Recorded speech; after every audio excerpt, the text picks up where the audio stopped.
Welcome to the Foundation Podcast, your weekly insight into the most significant conservative ideas being discussed right now all across America. From policymakers to grassroots activists, and from thought leaders to elected leaders, each week we bring you the people and the ideas shaping the American Republic. Brought to you with a dose of Texas, where Lone Star Liberty shines brighter than ever. Well, folks, thanks again for joining yet another episode of the Foundation Podcast. As you know, while we're always very happy to talk about the issues of the day, public policy, current events, we really try to place an emphasis on those foundational principles of America, particularly of what it means to be conservatively minded, influenced by the free market, very happy and privileged to be in the free market, and whatever else our guests want to talk about.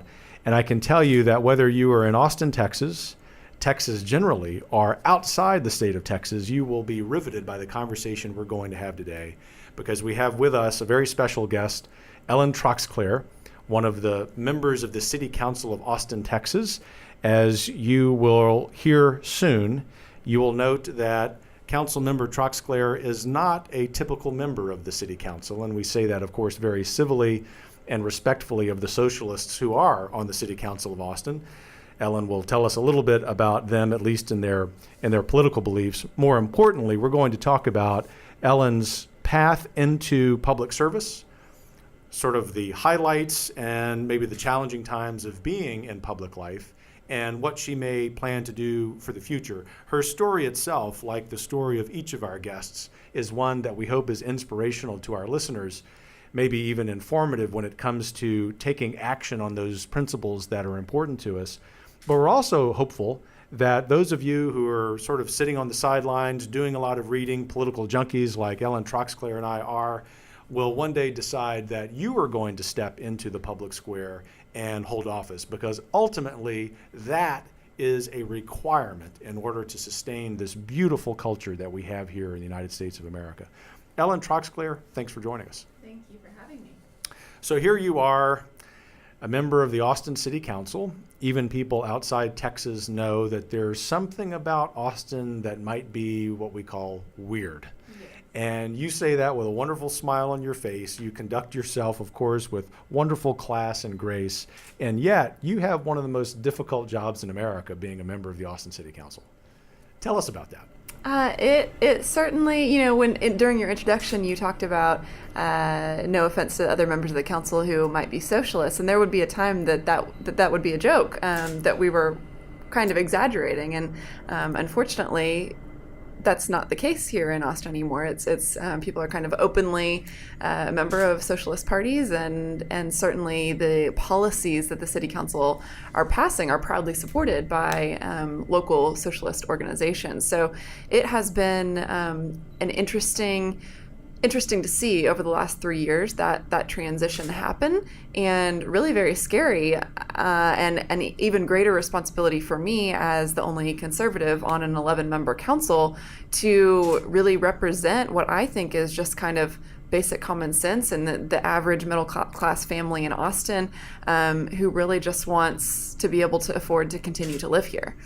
Well, it's, as you're saying that, I was thinking about the first stint that my wife and I had in Austin in the 1990s.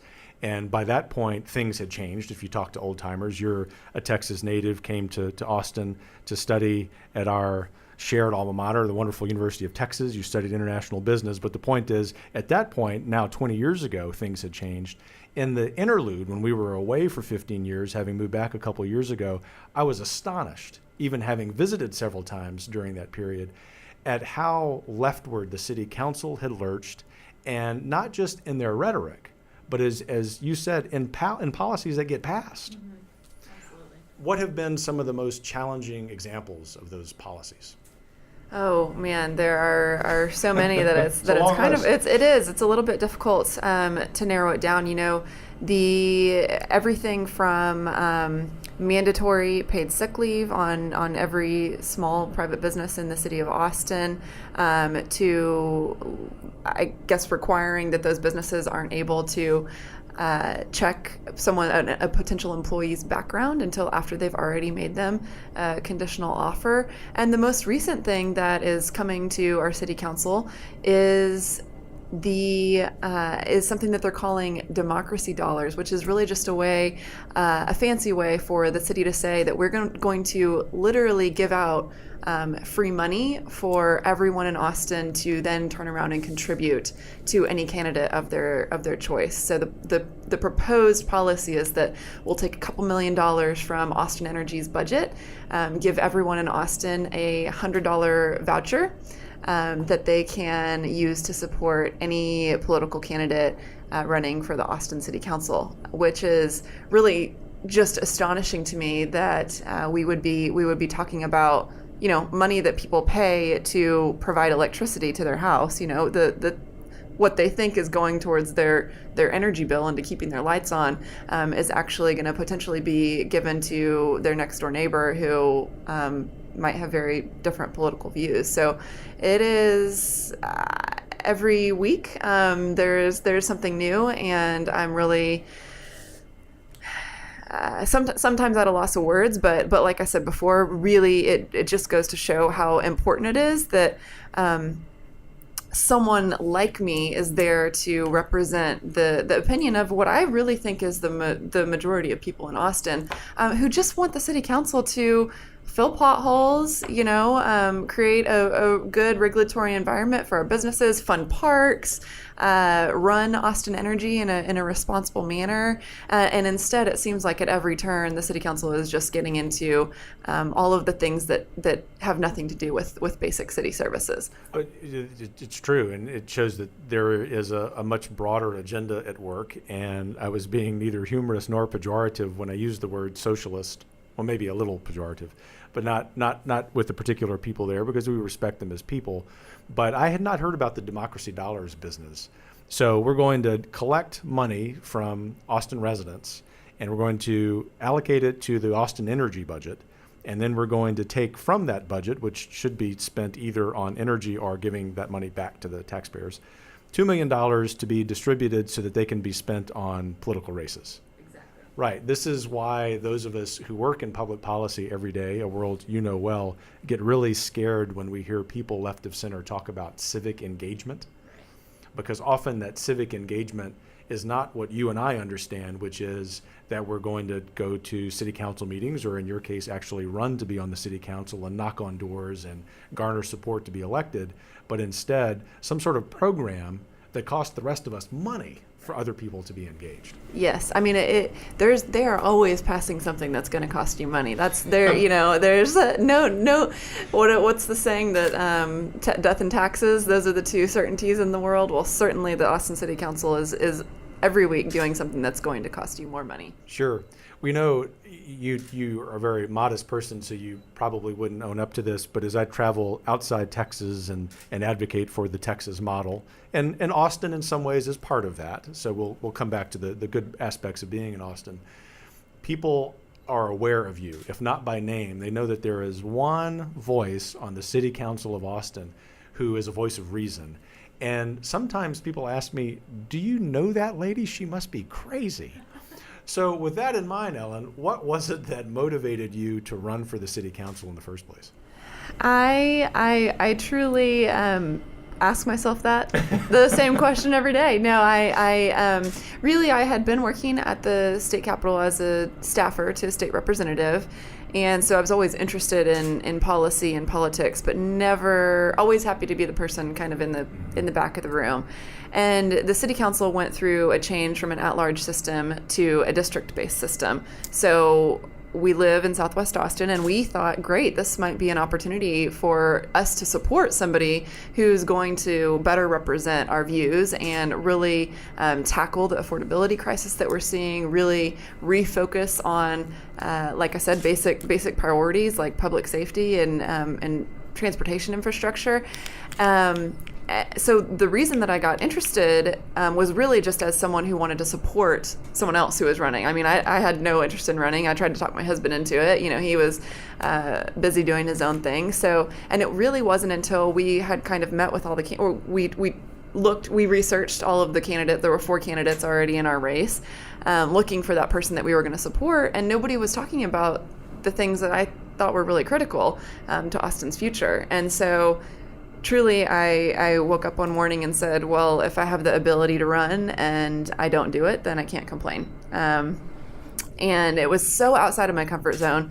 I hated public speaking, still get very nervous doing it. And my husband said, this is not, I mean, you've never talked about wanting to run for office. And in fact, the exact opposite. Like, what is, I support you 100%, but what has gotten into you, And so it was a really short timeline. We had to make the decision pretty quickly because of the filing deadlines. And so I didn't know what it was that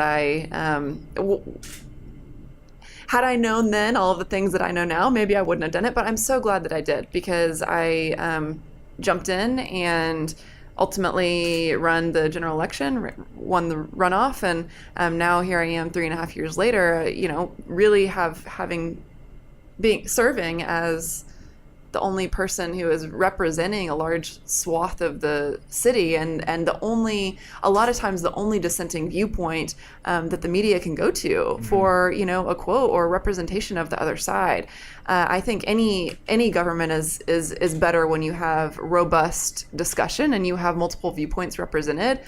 So I'm very grateful that I've been able to do that. And it is interesting that I never dreamed that it would give me a platform that I have now, that, like you said, people outside of Austin know that there's someone on the city council, one conservative on the city council. It's given me a platform to speak to those issues nationally, really. I serve as the national chair of the Austin City County Exchange, which is an organization of local elected officials from across the country. I've been quoted in Forbes and New York Times and all of these other things, and I still feel like I'm just, a mom of 2 kids, and I have a small real estate brokerage, and that's who I am on a daily basis. But it's really kind of surreal sometimes to wake up and realize that there are people interested in what I have to say. Sure, it is impressive that, of course, we see you get quoted here in the Austin media and in the Texas media, but you do get quoted a lot in national media, and you don't wake up each day desiring this. That's kind of the neat thing about you as a public servant. And I think one of the things that makes you very appealing for folks in Austin, outside Austin, but what you realized at some point into your term, that was a role that you were being asked to play, and that the people of Austin needed you to do that, but also the people of America needed you to do that, because you have been in the front lines of a trend that's very troubling to me. And that is that when we look at all the different levels of government, the federal level, the state level, the local level, there are challenges and there are benefits. We're not anti-government here on the Foundation podcast, so there's a couple of roles that government can play well. The most important that it plays is to promote our liberty. And when you analyze those 3 levels of government, the level of government where we find our liberty most challenged, and here in Austin on a daily basis, is at the local level. And that's why I say that what you've been doing on the Austin City Council, even though you're often on the losing end on a lot of votes, is really important for America. Yeah, I completely agree. And, there's a lot of conversation from my left-leaning colleagues about, well, I thought that you cared about local control, so why don't you support us in doing whatever we want to do, as part of the city council? You might disagree with us, but once we vote a certain way, you need to get on board, because we should have the ability to make these laws and govern, restrict whatever liberties that we want to. And it's such a misunderstanding that the idea of local control is something valuable to people who believe in limited government, because that government closest to the people is supposed to be the government that's going to protect your individual freedoms most adamantly. But if it's a tool to make sure that those freedoms are protective. But when it's being used to do the exact opposite, it's not a virtue in and of itself. The ultimate local control is the individual, the voter. And so I, of course, at every turn try to remind people that when I think of local control, I want people living in my district and in our city to have the ability to spend money as they see fit, and raise their families as they see fit, and run their businesses as they see fit, with as little interference from the local government or the state government or the federal government as possible. Sure. And so you have gotten involved. In fact, you're leading this relatively new organization, the American City Council Exchange. Is it City County? City County Exchange. Yeah, Exchange. So tell our listeners about that. Yeah, so it is local, state, or local elected officials from across the country and private sector members who generally, it's nonpartisan, but the principles that we believe in are generally limited government and free enterprise. And so we just get together a couple times a year and talk about best practices, talk about what our cities are doing or not doing, things that are working well, things that could be improved upon, and really just try to learn from each other and share knowledge to make our individual cities better. And it's been really valuable. I mean, there's a couple of examples, I think, of things that I've brought back directly to Austin. Of course, I always try to share things that I think would be cool to do here, but generally it's other people in more conservative leaning cities who have said, hey, we've done this and it's working really well.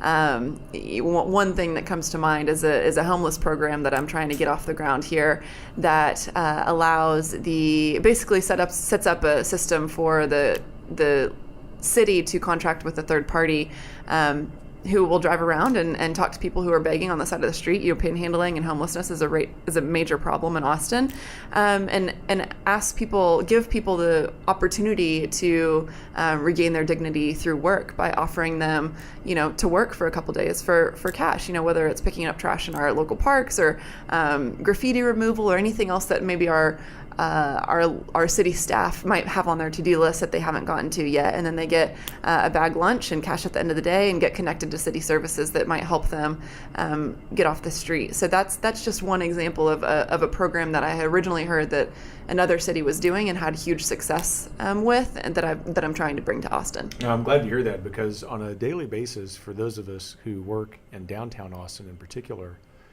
the human tragedy that is the homeless epidemic in Austin, that's not an overstatement, is astounding. And in fact, thinking about one of the most surprising things upon our return to the Austin area, at the top of the list was the homelessness problem. Because 15 or 20 years ago, while of course there were homeless people, and there's a whole range of reasons that someone is homeless, ultimately because they're human persons, we want them, as you said, they do have dignity, we want them to really be flourishing. That problem had really become mitigated by some third parties. Some individuals and organizations taking the lead instead of city government. But something has happened in the meantime, and the city government, best as I can tell, this is a long-winded way of phrasing this question, it seems as if the Austin city government is spending too much money, doing too much to control the homeless problem, and I would make the claim that perhaps they're making it worse. I would agree with that claim. I think that in an effort to try to provide government subsidized housing on a huge scale by passing major bonds or just putting aside, our regular city budget dollars to try to subsidize more and more housing, they're raising taxes on everybody in the city. So those people who are on the brink, who aren't homeless yet, but are really struggling to make ends meet and to pay their property taxes and to pay their electric bills, those are the people that are hurt by these policies, because their taxes go up to pay for more subsidized housing, and all of a sudden they now qualify for it. And by the way, those are the same people who, when they're paying their electric bill, their money is being given to somebody else to give towards a political candidate. Yeah, right. And it's also an interesting, this homeless program that I talked about is also one of the reasons that we really haven't gotten it off the ground yet, is because we have a city mandated minimum wage of about $15 an hour, and with all kinds of required benefits, health benefits, et cetera. So while other cities that have just paid, $10 an hour cash or whatever, they can help a large number of people in a pretty small amount of time. The city of Austin is really struggling to figure out how we come up with the budget needed to pay people that really high minimum wage and to provide them with all of these benefits. So again, it's just these well-meaning policies. Of course, $15 an hour sounds great. Who doesn't want that? But what's happening is that we're homeless people. We passed this program over a year ago now, and really hasn't gotten off the ground yet because of that reason. And so it's these people who are wanting jobs and could have really benefited from this program, and would have been so happy to make $10 an hour or any amount of money that the city was willing to pay them, have been prevented from earning that living and being connected to these services because the city is trying to figure out how to comply with their own regulations. I mean, it's pretty stunning when the city, I mean, there's so many other examples of cases that the city has a hard time complying with its own regulations. So, it's almost literally sickening. And what I mean by that is that I think about all the public policy that we work on here at the Public Policy Foundation. And of course, we were founded on education reform, which we're still working. Austin needs desperately, even though they're very good schools. But the one example of where our principles become really highlighted in practice, I think, is with this homelessness epidemic in Austin. Because it's not just about the tragedy of this fellow human who's obviously having challenges, whatever they may be. There might be minor challenges that are new and they have been on the brink financially, or they may be major. And so there may be a range of public policy approaches to address that. But we're not only the government closest to us abrogating our liberty at the local level, we don't even have the money to be able to help these people in ways that I think almost every conservative libertarian I know would say, yes, let's do that, because we understand at the very least we have a moral obligation to do so. And even an atheist would say, I think, we have a civil obligation to do that because it affects that person, it affects the rest of us. Are there some other problems that reach the scale of homelessness in Austin that emanate from this real perverted view of abrogating liberty at the local level, bringing in this socialist agenda, probably ignoring private property rights, that people, whether they're in Texas or outside Texas, need to have their eyes on? That's a good question. And from the thing that immediately comes to mind is that the thing that the city of Austin is known for is our live music, our artist community, our parks, all these things that make Austin great, that when you go to another state or another country, people who've heard of Austin, that's what they know about Austin. But yet, really, it's the cost of living that is driving economic segregation, gentrification, and driving the artist community that has made Austin the unique place that we love to call home, out of the city. People can't afford to live here anymore. And so the city of Austin is raising property taxes 8% year over year, the maximum allowed by state law. That is unprecedented in really any other place in the state and in the city of Austin's history. 8% year over year means property taxes are doubling every 9 years, which is completely unsustainable. And when you think about it, when you ask a room full of constituents, how many of you got an 8% raise last year in your job? And by the way, not just last year, but the 9 years previous to that. There's nobody that raises their hands. Nobody in that room is getting 8% raises every year. Yet the city of Austin government is treating them like they are. Mm-hmm. They're digging deeper and deeper into their pocketbooks and making it more and more difficult for people to live here. So that live music, not so much anymore in Austin, and the musicians certainly don't live in the city limits if they can help it, because it's cheaper to live outside the city limits. Yeah, that's exactly right. And of course, we're on a lot of lists for, I think we're the most economically segregated city in the state, we're high on one of those lists, and yet it's if you go to East Austin and you talk to the people there, what is driving them out? They can't afford their property taxes. So it's really interesting. It's been really interesting for me to see kind of my conservative ideal, the people that the left is often so eager, says that they're trying to help. Those are the exact people that they're hurting with their policies. And so I really see that. I see this as the tipping point of Austin, and really the crisis that we're facing right now. If we don't get it under control, and I'm talking about soon, we are going to be the next San Francisco. Or you have, the average sales price is over $1 million, and you have to be rich to live there. Yeah. We're squeezing the poor, and we're certainly squeezing the middle class out of Austin, and it is going to eventually destroy the culture that we all love here. Yeah, that's really the heart of the issue, and I want to come back to those broad swaths of the population, working class folks and middle class folks, but want to hang on for just a moment, because we are the live music capital of the world, for those of us who listen to both kinds of music, country and Western, and live in the Austin area, we're big Dale Watson fans. Yeah. And I know a lot of our listeners are because they listen to both kinds of music. And Dale Watson has been in the news recently, as you know, for moving to Memphis and making a big stink about it, and actually in a really civil way. I mean, he was very pointed in what he was saying, but he's talking about musicians not only not being able to live here, but deciding they're just going to change where they perform because there are cheaper places, and talked about a couple of very famous music venues that will have a hard time staying open down the road because of the high property taxes. What are the 2 or 3 things that the Austin City Council must do in order to change that course? Well, I think first of all, we just have to freeze property taxes. We can't continue with this 8% increase. And that doesn't mean, a lot of people, when they hear me say that, they say, well, how are we going to pay? We have all these people moving here. How are we going to pay for an increase in city services? Well, the new people that are moving here are paying new property taxes, right? There's new buildings being built. There's new homes being built. So there's new revenue coming into the city to the tune of over $50 million a year before we get a penny more from existing residents. So there is certainly plenty of room for us to keep up with city services, hire more police officers, build new roads, whatever we need to do. That money is what is supposed to make growth pay for itself. People just need a breather, just a little break. So I would say absolutely number one, that's the first thing that we need to do.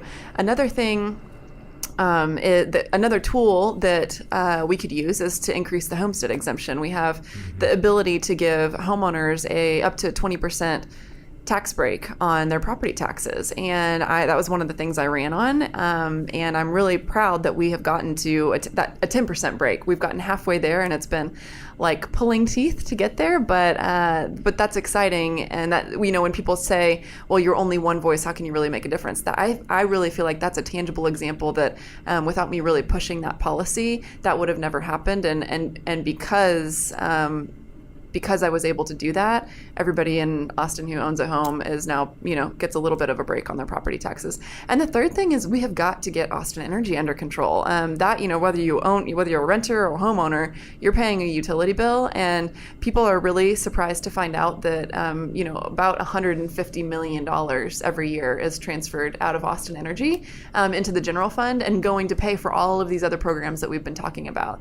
I think people have a reasonable expectation when they pay their utility bill that money is going to provide utility to their home, and that is not what's happening. In fact, they're paying a huge premium on the electricity that they're being provided, and the city is not meeting our own affordability goals. I mean, we have self-imposed kind of goals that we set out that we're supposed to be meeting, and simply put, we're just not. And so that is another thing that I think is affecting everybody across the city that really could use some more transparency. Oh, and one more, I have so many ideas. One more thing, I'm really excited about this audit that's hopefully that should be on the ballot in November. There was a citywide petition and I think they collected around 33,000 signatures to do an audit of a performance audit of the city's budget, which has never been done before. I mean, it's just kind of a basic tool that businesses, of course, have been using for forever. To make sure that they're providing the best services at the best cost.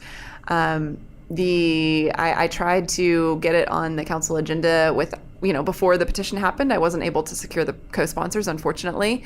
But I'm hopeful that now with this huge community support, that there will be an argument for us to go ahead and adopt it and to do, I feel like it's the responsible thing to do as a policymaker and as a member of the city council, which is collecting has a budget of $4 billion a year, that we should just know where that money is going, and I want to know what things we could do better, and I don't think it's responsible for us to have that tool available to us and to not use it. So I think that could make a huge difference.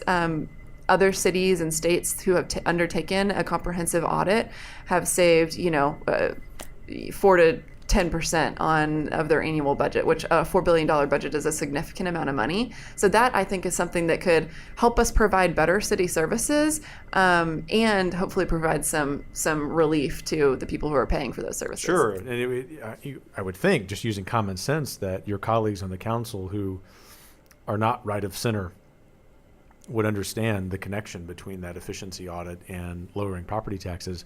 But the idea was not met with open arms by your colleagues. Not thus far. I'm gonna remain cautiously optimistic because there will be an opportunity at the end of August or in August for us to, instead of putting it on the ballot, just to go ahead and go ahead and do it. Say, hey, we've heard from the people and we want to go ahead and do the audit. So I'm going to remain hopeful that will happen. If not, we'll put it to the vote of the people. But I have to say, about 90% of the people who I've talked to about this, regardless of their political leanings, it makes sense. Yeah, why would we not want to know where our money's going and what we could do better? Yeah, I mean, it is one in the public policy world, one of the no-brainers that you encounter in the work that we do. By the way, how do the mechanics of that work? Is there a third party who comes in and does that? Yeah, and I mean that's critical. Yeah, you really have to have a third party coming in and doing that. And we have a really great city auditor, but she, just her capacity is limited to doing kind of audits of specific programs, and this is really a much bigger scale. And then there are third parties that kind of specialize in this kind of work that would be well equipped to give us some good information. I would be hopeful that the equity office would be audited. We've gotten a lot of phone calls today as we're recording this podcast about the leading news story about Austin, which is that the equity office recommends considering changing the name of the city because of Stephen F. Austin's quote unquote checkered past as someone who supported slavery, even though he lived 200 years ago. And we could probably spend a lot of time talking about that, but from this historian of Texas, I find it preposterous. It would. I don't even. I'm kind of speechless about it. I don't understand why that would be something that we would pursue. And It would, I'm not very often speechless, but that's one issue that I'm still trying to wrap my head around. Someone asked me today. They said, "Kevin, will the Texas Public Policy Foundation be writing some things about this?" And I said, "I don't know. It might take me a week just to wrap my head around this." But that's how, and I don't mean this in a pejorative way. I actually mean it in a historical way. As an observer of American politics for a while, that actually is how the left operates. This is kind of the nature of liberalism. You're always wanting to change something. But it seems as if just when we think we've reached some sort of stasis, even with some kind of absurd policy ideas of the left, and they've reached a stasis with what they think are some absurd policy ideas of ours, that there's a new one that comes up. And here's this name change in Austin. And I've recommended to our policy staff here, let's keep our eyes on the prize. The city of Austin's name probably is not changing. It's not our fight today. We have to be working on things like limited government and free enterprise and lowering property taxes, which is our big goal, both at the local and state level over the next year. What are some redeeming qualities, however, about Austin and maybe serving on the city council of a major American city? I would say, absolutely serving on the city council has been incredibly rewarding. Knowing, as much as I feel like sometimes I go to City Hall just to beat my head against, a brick wall, that is what it feels like sometimes. When I go outside of City Hall, when I'm talking to people in the district, when I'm holding town halls, heck, when I'm, with clients who are looking to buy property, the things that they care about, and the things that they tell me, I know they are so glad that I'm representing their voice on the city council. And so that has been really invigorating, really rewarding, and wouldn't trade it in for anything, even though it's frustrating sometimes. And then there's little moments like lemonade stands. Who would have thought that you had to have a permit to have for a child to have a lemonade stand in Austin? But we went through. I saw one day on our agenda that we were having a lemonade day where we were waiving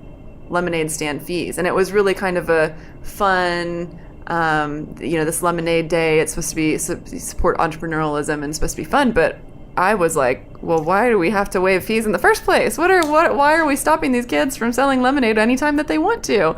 Any good entrepreneur knows that they shouldn't sell the same product as all of their competitors on the same day. Well, one day to sell lemonade, that's it.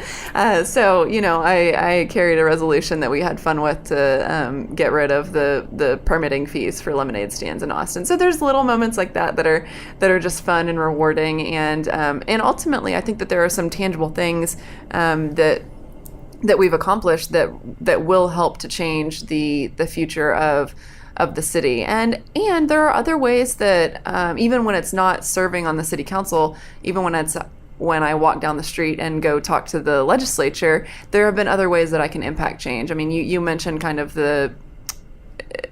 it's property taxes is not just a local thing, it's a state thing as well. And they've been considering several pieces of legislation that would really help homeowners, everybody in Austin, to manage the cost of living. And so I've been pretty vocal at the state capitol about, spending is out of control. And if we didn't have that 8% cap, I asked our budget director, I'm getting off No, topic this is now, all but very relevant. I asked our budget director how high the city of Austin would have raised taxes last year if we didn't have that 8%. And it's not even, I hate calling it a cap because really, they just have to go ask the voters if they want to go over it. You can exceed that cap. But if they wanted to go over that state kind of mandated line of 8%, and he went and he did the numbers and he looked at all the resolutions that the city had passed, and it would have been 13% in one year alone. So that to me kind of spoke to the importance of kind of the rational levels of control that we have at the state level, and how critical it would be if we could get that number just a little bit lower. I think it's really reasonable to have some kind of level where if you want to go above it, you can, but you just have to go ask the voters first if you can spend more of their money. Mm-hmm. Now I don't even remember what your original question was. It was all about that, about the importance of property and the redeeming qualities of Austin and of service. Yeah, and I hope I love the natural beauty that we have in Austin. Can't say in this 100-degree heat that I love the weather that we have all of the time, but certainly it is a vibrant town that I love. I mean, I came here to go to college and fell in love with the city and didn't want to leave. And now I'm in a position to try to hang on, to try to help the city hang on to the things that made me fall in love with it in the first place. Yeah, I think that's well said. People who live in Texas know that each of our many major cities has its own culture, its own vibe. And I think it's one of the great redeeming qualities of Texas is all that diversity, in a good sense of the word diversity.